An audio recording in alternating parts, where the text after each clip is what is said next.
back to Pao Talks. I hope y'all had a good Halloween weekend. I know I did. I have lots of candy to show for it. Um, it was good this year. This year it was good. Lots of good candy. Um, Stocked up. But yeah, welcome. I don't know about y'all, but I hope you guys saw some interesting costumes.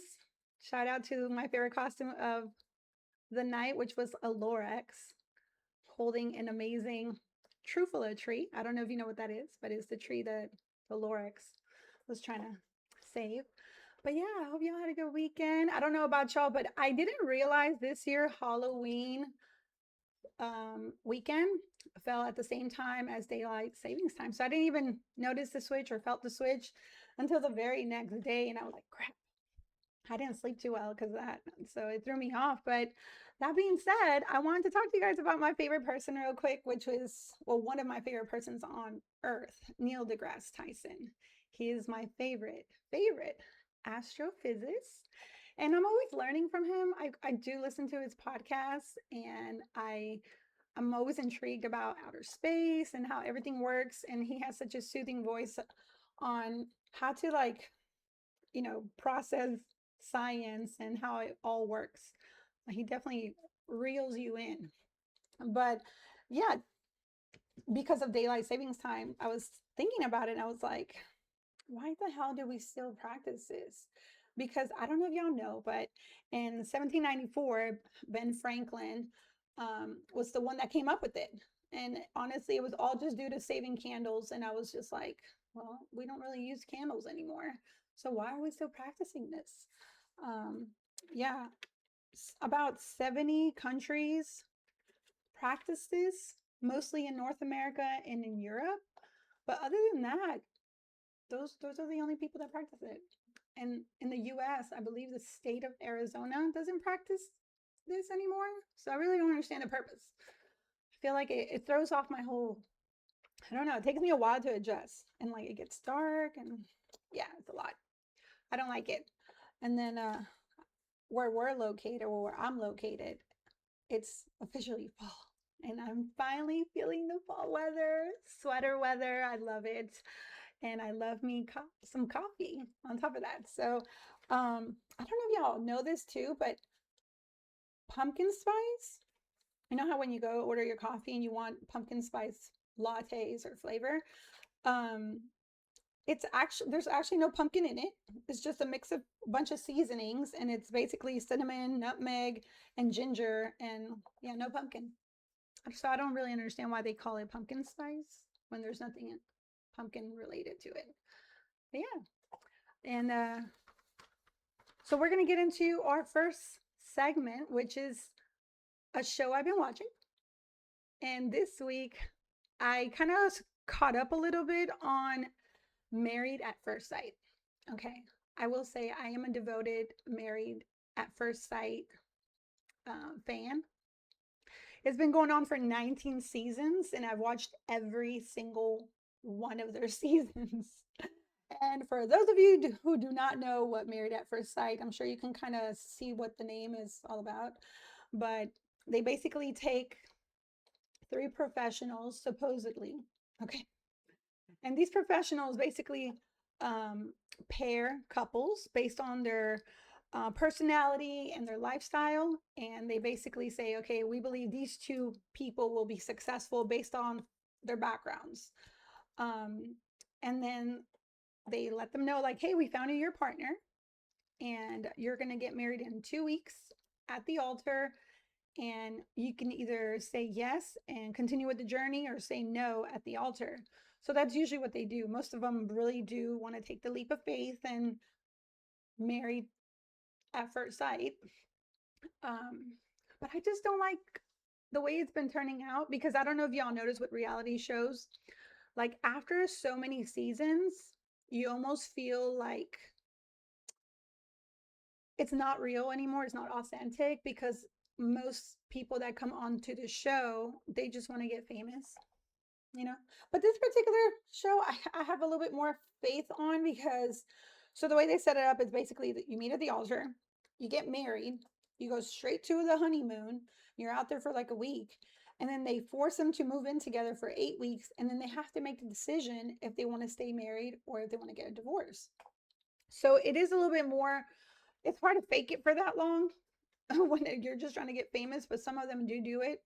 Um, and I just feel like this last 2 seasons, they haven't been really doing a good job on the way they pick these couples.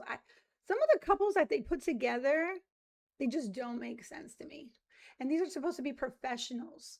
Like, that's like putting someone that's a vegetarian with someone that only eats meat. And they be doing this. But everything else, they match up.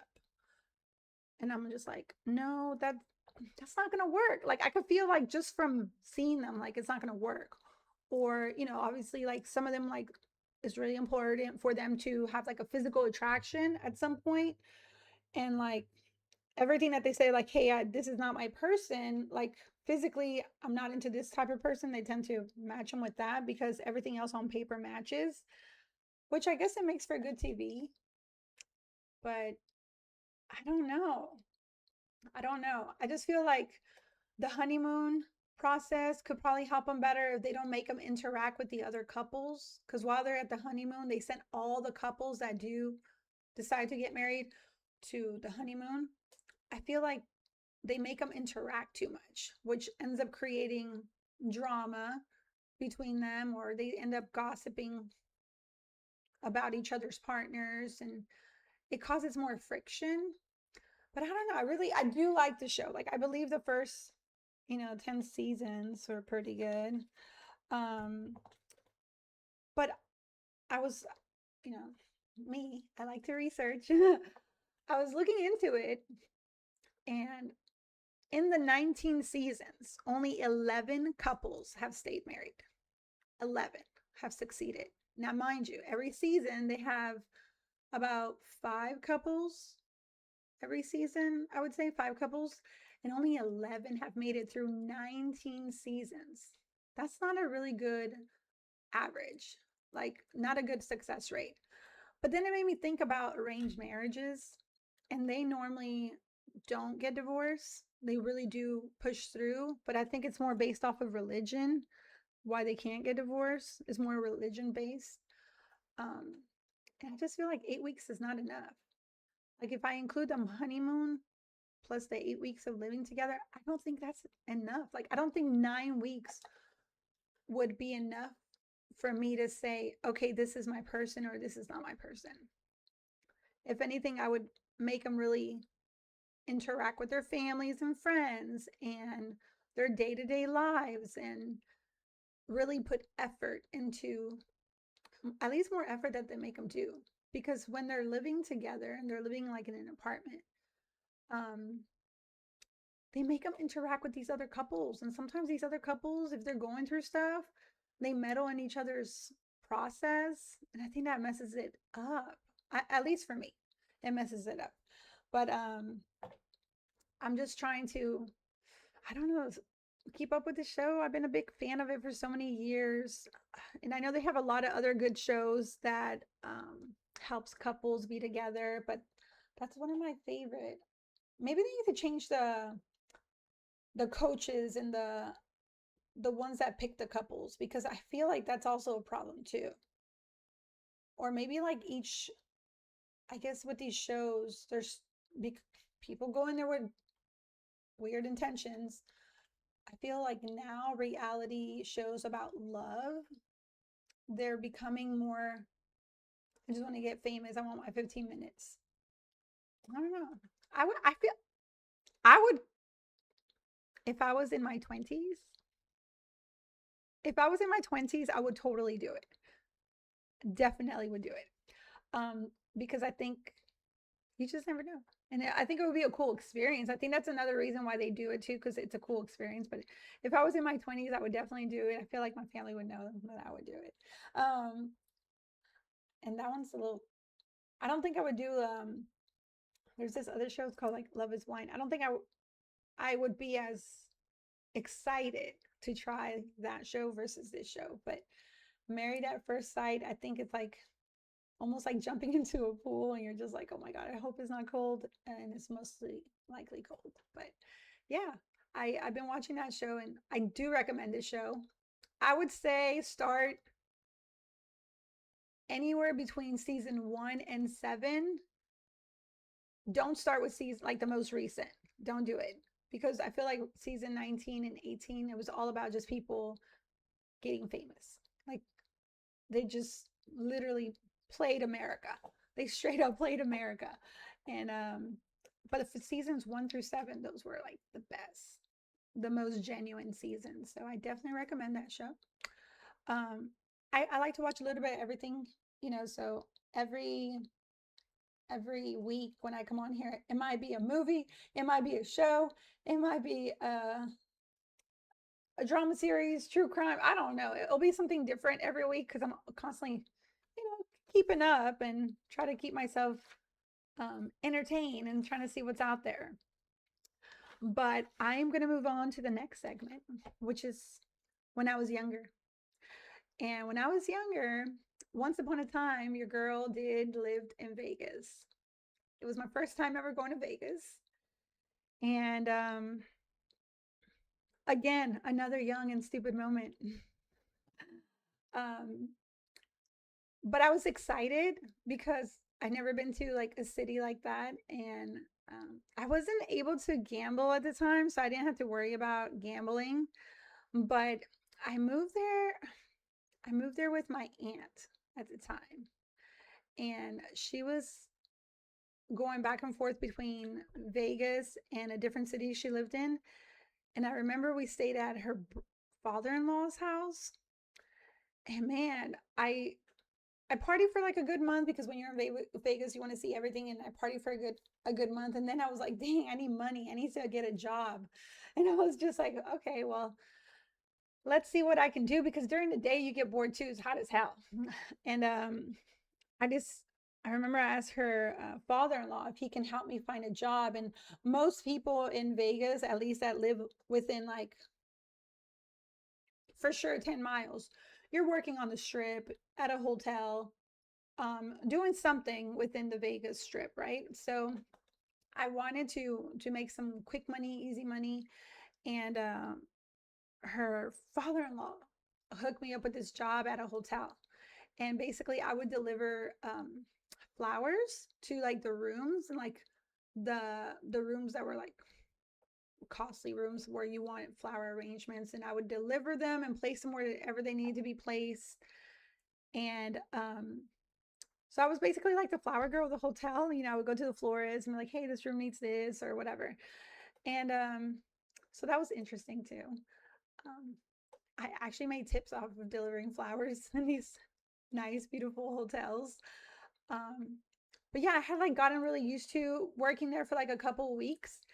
And so I don't know if you guys ever been to Vegas. The hotels are super huge. They're like really, really big. Um, and most of these hotels have parking garages. Okay. And most of the employees either have designated parking, or you're parking in the parking garage or walking to wherever you work. And I remember I had borrowed my aunt's father-in-law's car to get to work because he had called in sick. So I was like, hey, can I just take the car? I got to go to work. And he was like, yeah, that's fine. So I was like, okay, let's go. And I remember that day I decided to park in the parking garage. I think I was running late, so I decided to park in the parking garage. Um, and and I was trying to rush into it, but I don't know, like it's almost kind of like I knew something was wrong that day. But so I went inside to work just like a regular day, delivered flowers, and they paid pretty. It was an hourly job. It was nothing crazy. Like you definitely made more money off the tips than your hourly rate. At that time, I'm trying to think. I think they were paying like 18 bucks an hour, which this was like 15 plus years ago, which I guess is a lot to some people. but not in Vegas because Vegas is really expensive. Um, let's see. Oh yeah, so I went to deliver all these flowers, had a full day of work, and over there for flowers, you normally I worked the night shift also. I didn't work the day shift. I worked the night shift because that's where the money was at. Like that's where the tips were at. Um, and I remember I got off of work like at maybe like 2:45, 3 in the morning. And and I was like, okay, I'm gonna go home. I I told the girls bye. I'm grabbing my stuff. And like over there, like you have like they give you a uniform, right? Like that you work there, that you're an employee. So I'm heading out, and honestly, my first thought was like, oh, I parked in the employees parking, and then I remember I was like, crap, I parked in the garage, the parking garage, because I was super late.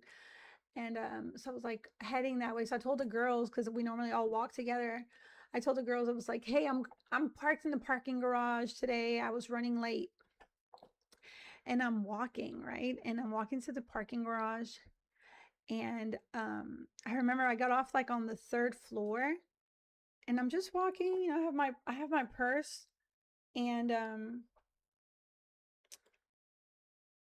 it was like silent. And I'm turning, and I can see the car within like my view. And out of nowhere, someone grabs me from behind, like legit grabs me, like covers my mouth, wraps their arms around me, dragging me like with full force. And I was like, I think my instinct was to fight. At that time, I was a fighter at that time. So my instinct was to fight. And I remember he like just tried to literally bang me on the floor so I could like, I don't know, not fight him so much. And I had my purse, and I think he got caught up into my purse, and I'm screaming. Like I thought I was going to I think I froze for like a hot second, but I'm screaming. And I don't know how I managed to like turn, but I was on the floor, I turned, and I kicked him, and I got up quickly. I think like part of my uniform ripped, and I ran so fast out of that parking garage. I can feel him right behind me, but I ran.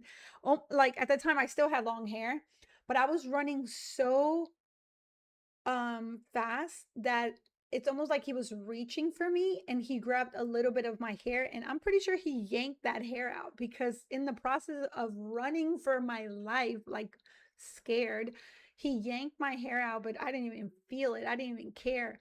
And I made it to the stairwell. Um, and I think I went like straight down, like as quickly as possible. And I opened the door, and thankfully it was like the hall. And I'm still screaming, like, help, like somebody help me. And I can hear him like open the door right behind me. Like he was maybe seconds behind me. And there was security. I saw security at the end of the hall, and I'm like screaming. I was like, someone's trying to take me, like someone's trying to like hurt me. And the security like ran like towards me, and he's like, what's going on? And I'm like, I could not even explain to him what was going on, because I started just automatically like crying out of control, because I was just like, oh my gosh, like I was literally was about to be taken. Like this dude, I definitely remember he had like gloves. And it I did not want to go back into the parking garage. So I ended up telling the security what happened. They managed to see the guy like in the camera, and he was just like waiting. I don't know if he was just waiting for me, or he was just waiting for any random girl, but he was definitely waiting for a girl. And I was smaller back then. I didn't weigh much back then. Um, I did not expect, I think he was expecting most girls to freeze, and I didn't. But the security like ended up helping me. And we had to call my aunt, and somebody had to come pick me up, because I didn't even want to go inside the parking garage. And I literally quit the job the very next day, because it was too much. Like it shook me. It shook me to my core because I was like, he's gonna come back. He's gonna come back. But it was just a horrible experience. I think maybe like a week later from that experience, because I was really scared and paranoid that he was watching me or something. Um, that I ended up moving from Vegas. I'm like, screw this. Like, this is not for me. Like, I'm not about to get kidnapped or killed or any of that. So that was definitely a scary, scary time. And I was just, you just never know when it can happen. And I'm a lot more cautious. And then Vegas, I feel like you expect that in Vegas, but you also expect like a lot of people and like crowds, and someone's always in the parking garage, and someone like, but that day it was like nobody was in the parking garage. Nobody. It was like you can kind of hear crickets. So it was very odd, almost like he knew. But I don't think he did because I was late for work. So I was just like, I don't know. It was I definitely say check garages. You just never know. Now when I go park in garages, because this happened to me 15 plus years ago, when I'm walking in like car garages or parking garages, um I hold a key between my knuckles because it still messes with me from that day. I'm telling you, these life lessons. Lord have mercy. Like, oh, sometimes even when I see like men with gloves, it just like gives me a bad vibe. Like, mm, mm-mm. Like those things were just imprinted in me. And I think that's sometimes I'm so cautious about going to bigger cities because of that. It's just you just never know who's watching. Super, super scary. Um, so if you ever go to Vegas, just uh, I would say go with a group because you just never know. And yeah, I mm. And I've been back to Vegas, but I've had a better memorable time, but that was my first experience. And here I was thinking I was going to end up working at Coyote House or something, Coyote Ugly House. But no, I got that experience and I was like, I'm out of here. Goodbye. But we're going to move on to our questions. We're going to move on to some questions. I do have a request on advice as well. So we're going to see how that goes. And we're going to get into our first question. Let's see. And our first question is from G_Brenda. Says, what's one conspiracy theory that piques your interest the most and why? Conspiracy theory? So, uh, I mean, most people are like, do you believe in the Illuminati? And that is very far fetched to me. I feel like, no, I don't. But the one that kind of throws me for a loop is the Princess Diana death. Like, I really do believe she was murdered. I believe it was a setup. Like, just knowing what the royal family went through with her, which they were not a fan of, I definitely think it was a setup. Like, I feel like they were like, oh, damn, you got away with it. Because, she was able to kind of get away from the royal family and divorce um, a home dude. And I guess maybe he felt some kind of way about it. And they just didn't like the fact that she was just happier away from them. And she just wanted her kids. And the fact that she went for like a security guard, they were just like, nah, nah, you're causing way too much. And I feel like at that time, she was more relatable and more famous in the royal family. And I think they hated that. They were like really jealous of how much people loved her. And I will say, I think even at that time, people loved Diana more than the queen herself. She was just so relatable. Like you could tell she kept that shit 100. Like she did not like she followed the protocol to an extent. And anytime they try to do low blows on her, she was snappy. She was snappy and she was on the forefront of fashion too. Like she was not just your average royal. So yeah, I do believe it was all set up, which is sad because her sons, very, very sad. Oh, we're going to move on to our next question. I hope you like that answer, Brenda.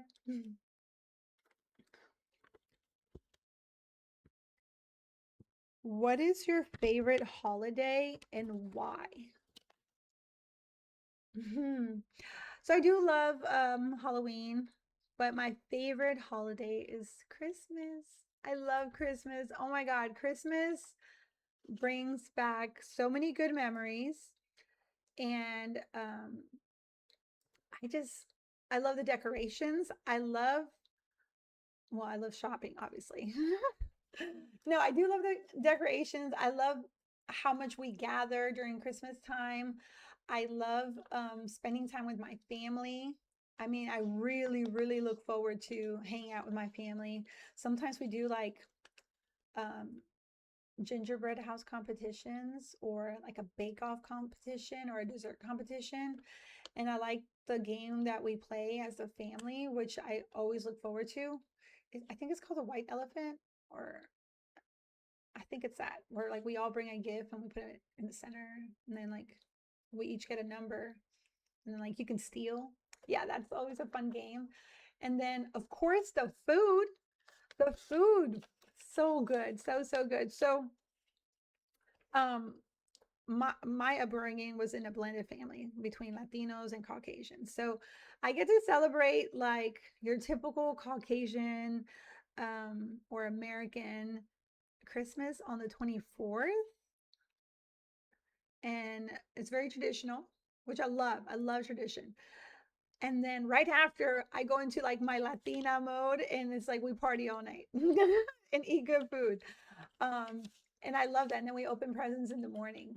Uh, so yeah, I do love it. And I love all the Christmas movies. I definitely love the weather too during that time. And let's see what else. My gosh, there's just so many reasons to love Christmas. Uh, I get to see family that I haven't seen in a while too. So yeah, it's fun times. I love Christmas. Christmas is the best. Um, let's see. Next question. Oh, I should not do that. Single adults with children in dating scene. When to introduce children. So single adults with children and the dating scene. Well, I definitely think it's harder for single adults with children to date because we have to be more um, careful about who we date. You can't just be dating whoever. And if you do, like, I'm not here to judge, but it's just, I feel like you don't want to just bring anybody around your kids. And I think for single adults with children, for anyone that's dating them, I would say be respectful of the single mom's time because I promise you, she'd rather be home in bed, Netflix and chilling, than getting all dolled up to go on this crappy date. So if you really want to date a single mom, I please make sure you really want to date because it takes a lot of effort and wasted time. Like so it's like don't do it unless you really want to date a single mom and you know what comes with it. And as far as like when to introduce children, that's a tough one. That's a tough one. Um, I think definitely a few months with this person. Me personally, I would say 6 months. 6 months. You know what it is? I would definitely say 6 months because everybody knows the first 6 months is like the honeymoon phase. Everything is so beautiful. Everything is so nice. It's after the 6 months that you really see if this person's going to be in there for a little bit longer than the honeymoon phase. So I would say just to play it safe, 6 months. Yeah, because that's a lot. Your kids are very important. So you don't want to just bring anybody around them. So 6 months. I would give that.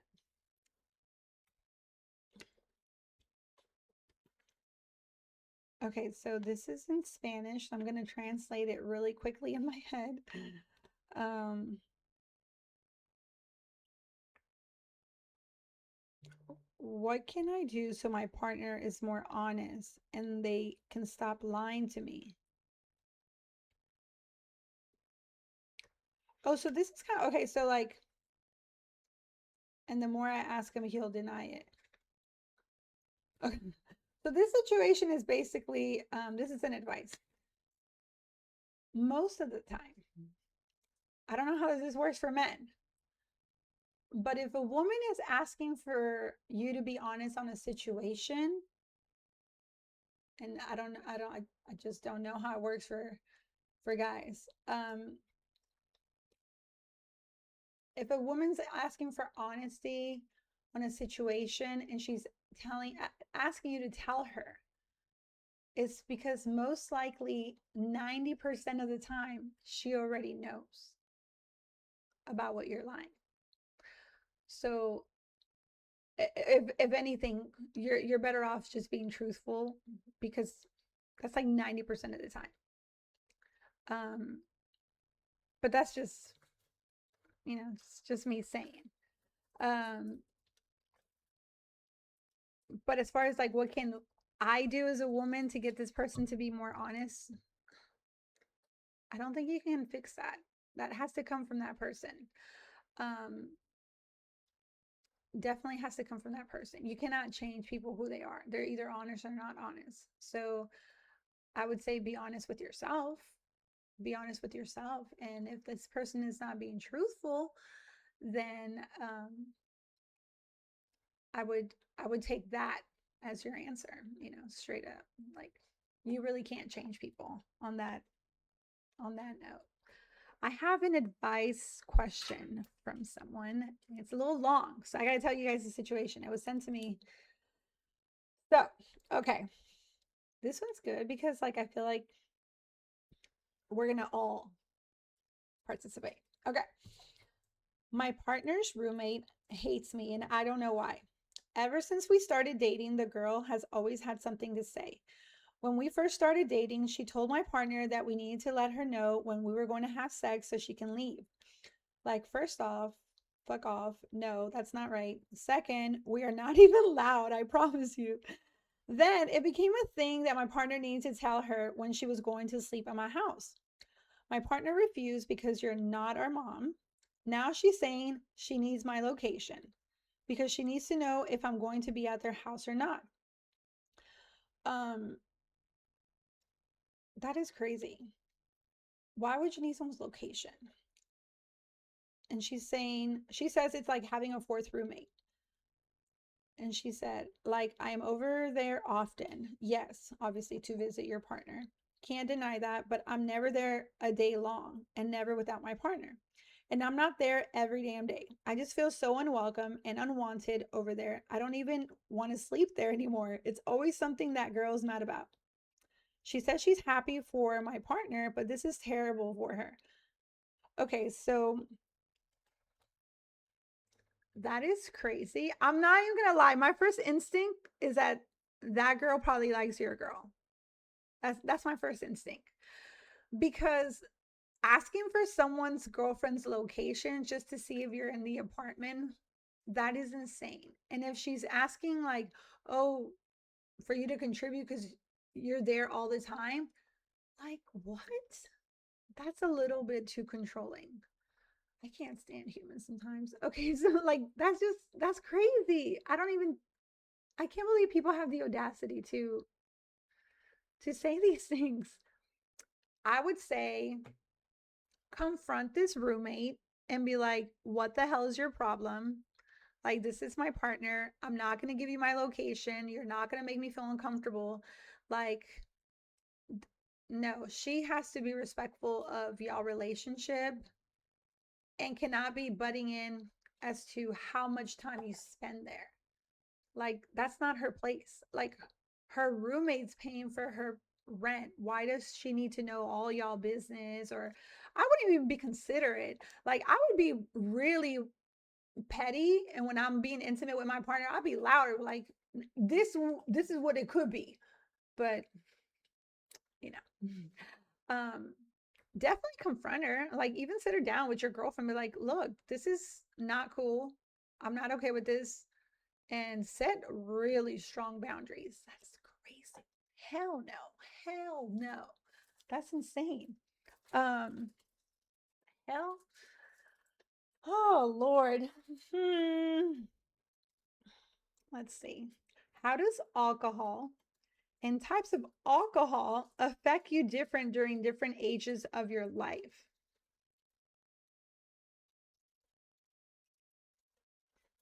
Okay, so alcohol affects me in a way that it makes me really happy. Okay, so I do like to drink, okay, but I'm not an alcoholic, okay? I do like to drink. It makes me feel really happy. It makes me want to dance. I'm not like an emotional drinker. I definitely get really hyped up and I want to dance and stuff like that. But I have seen, obviously, from me being younger to now, how it has changed. And then again, I feel like every 5 years I have like a favorite drink. Like I remember from ages 14 to like 23, I loved Hennessy for like the longest. I had a high tolerance for Hennessy. And then I switched over to rum. I was obsessed with rum.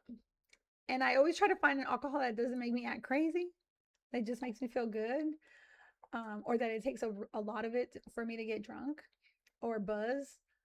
And then I started drinking wine. I discovered wine, and whew, that was a whole nother wine makes me it's almost kind of like it has like a high, like it makes me really, really happy, and then boop, I go to sleep. I definitely go to sleep. Um, and that changed. And then lately, now I've been into soju. So I definitely feel that it affects as it affects me as I'm getting older. I'm starting to really find that I want to enjoy my drinks more, like taste wise, not necessarily just get a buzz. I really like when I go out with my friends or for dinner, I really want to enjoy my drink. I don't need five of them or 10 of them, but I'll take a good strong drink. Like one of my favorite drinks for dinner, it's called the French 75.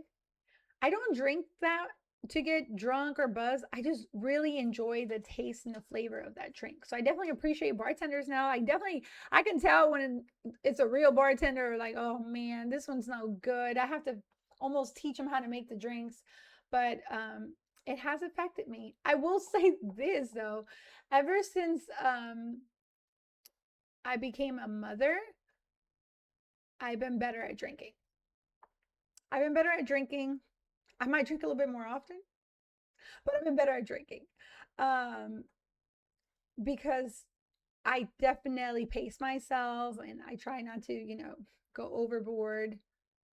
I mean, it's going to happen maybe once or twice a year, but um, it's definitely helped me to have a better relationship with alcohol. I'm hoping everybody has a better relationship with alcohol. But you never know. You never know. All right, let's see. Um, what are you most passionate about right now? Well, besides, you know, this new project,